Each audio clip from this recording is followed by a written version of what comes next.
Indian election authorities have repeatedly claimed that the nation's electronic voting machines are tamper-proof. But in this video, security researchers demonstrate several ways that criminals could tamper with the machines to steal votes and change the outcome of elections. These attacks would be very difficult to detect, but they are actually quite simple. Probably 1 million people in India have the necessary skills. Imagine going to the polls and being given a ballot. After filling it out, you are shown a brand new electronic voting machine that consists of a large box with a curtain.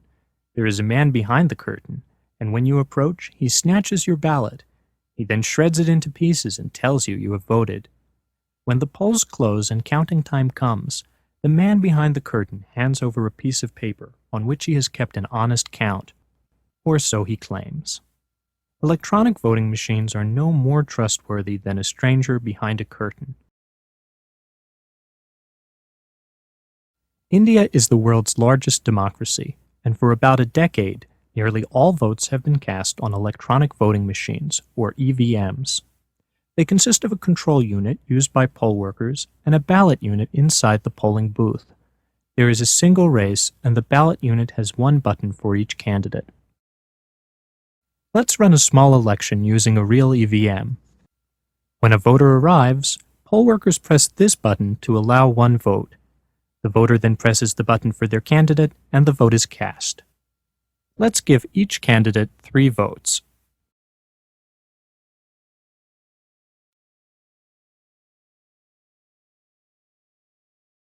Later, the votes are read from the EVM during a public counting session. The display shows that candidate 1 wins with 7 votes, but something is wrong. That number was supposed to be 3. Somehow, 1 vote has been stolen from each of the other candidates. Now we'll open the machine and show you how we tampered with it. Indian election officials haven't let voters see inside. The EVM contains a simple computer with a processor and memory to store votes. We made the machine cheat by tampering with the hardware. We opened the machine and replaced the real display with this dishonest look-alike version, which lies about the election results.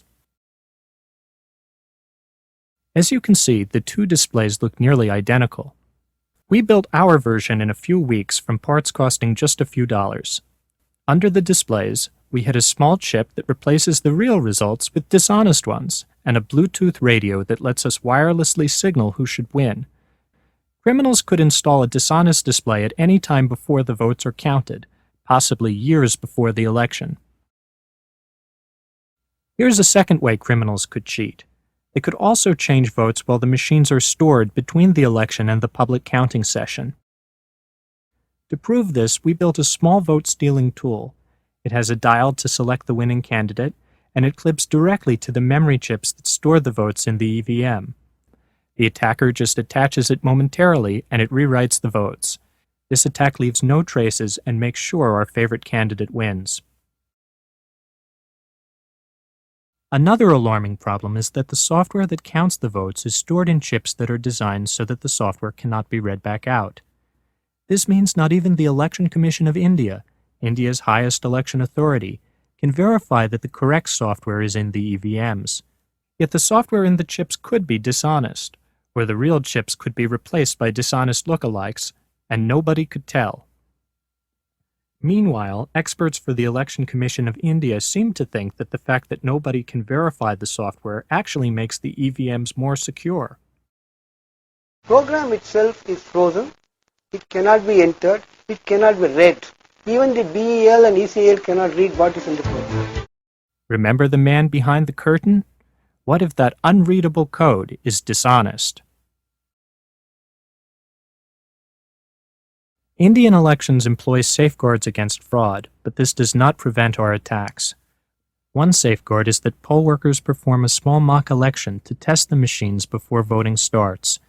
However, it would be easy to program a dishonest machine so that it cheats only after hundreds of votes are cast. Everything would seem normal during the mock election, but the real election results would be dishonest. Another safeguard is that election officials place seals on various parts of the machine. Yet these seals are easy to tamper with. Most consist of a sticker or a piece of string and some red wax. Scientists don't really know how to make seals that cannot be cheaply faked or tampered with, even in applications such as nuclear facilities. Low-tech voting machine seals are an extremely weak defense.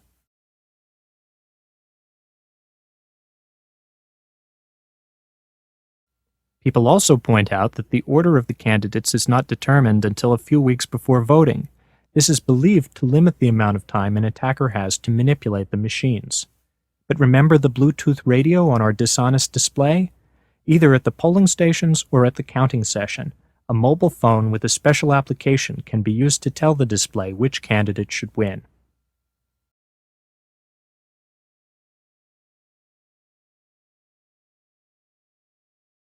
You have witnessed attacks that can change election results on real EVMs in real scenarios.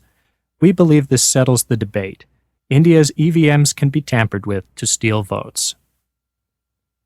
Paperless electronic voting systems are never transparent and are inherently insecure. The use of paperless EVMs has been discontinued in California, Florida, Ireland, the Netherlands, and Germany. India would be wise to follow suit.